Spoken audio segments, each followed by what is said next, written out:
Hello everyone, today I'm making Vietnamese baguette with pumpkins in it. You can see the blister skin, crispy and tender inside. Welcome to Saigon Cook Travel. I am Saigon Cook. If you're new to my channel, please like, share my video and subscribe. Thank you. If you want to read the recipe, it's in the description box below. I have 200 grams of bread flour, 100 grams of pumpkin. The pumpkin called West Indian pumpkin, or you can call it calabaza. So I peel the skin, cook it, and then mash it.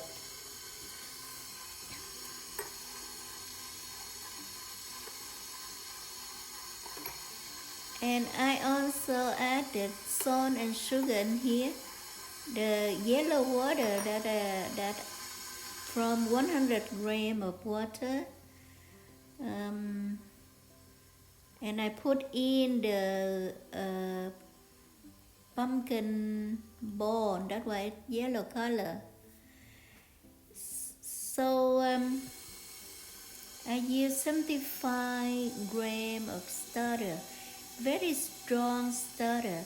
I have the video show you how to revive your starter after it sits in the fridge for a long time. That means you take it out and you feed it few times a day, and you do this 2-3 days until they triple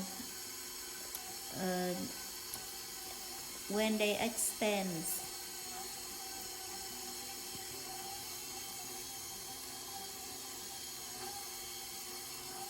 Into this dough, I also add 100 grams of water.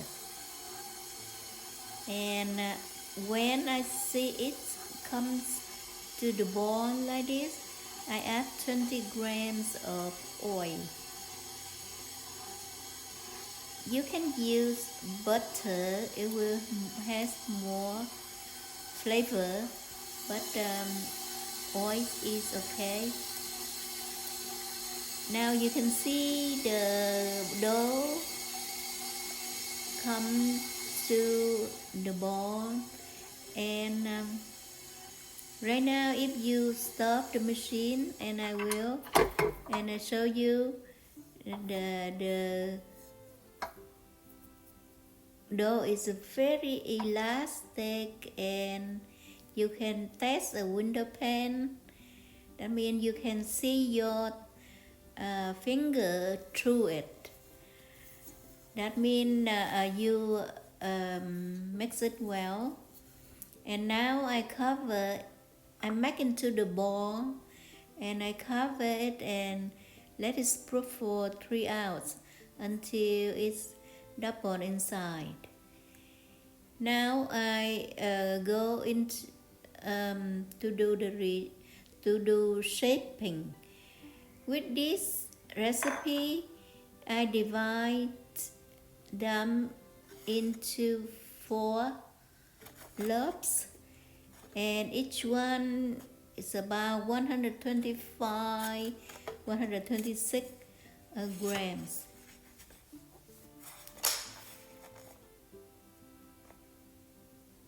Let me put the scale away, and I show you how to shape.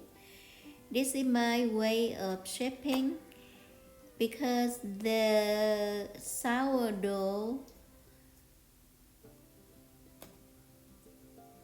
it has bubbles inside, and you want to keep them in.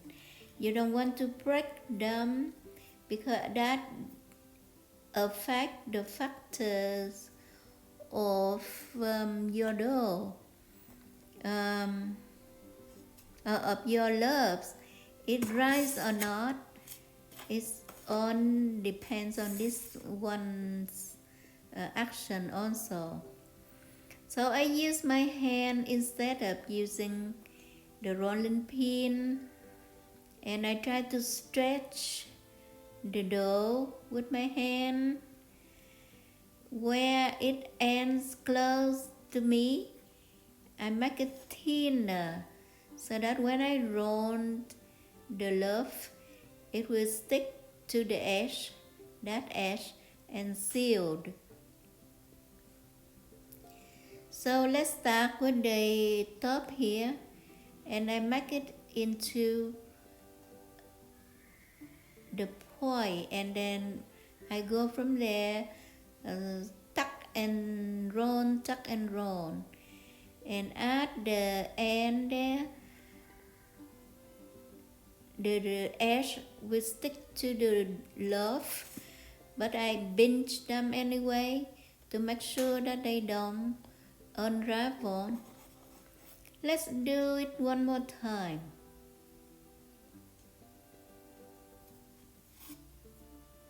You see, when you have the dough, the right dough, it's very easy to handle.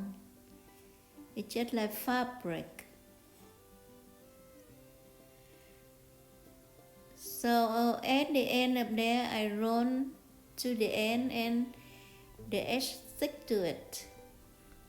That's because I make it thinner.